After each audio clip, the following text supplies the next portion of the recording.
তোমার কাছে কয়েকটা খুচরো পয়সা হবে, দিতে পারো? আজ একটা কাজের খোঁজ আছে কিনা, অনেকটা দূর যেতে হবে। পাখি ছোলাচুরি করতে গিয়ে কি গান্ডটা নিয়ে বাদালে, মুখ থেকে না পড়লে আমি কি টের পেতাম? বলি, তোমার কি মনে হয় আমি কি মিথ্যে বলছি?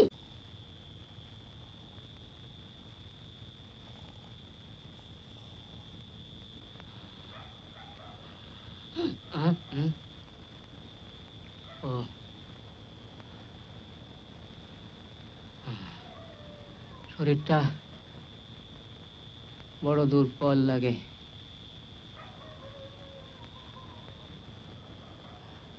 ভদ্রশালা আবার কাল যেতে বলল।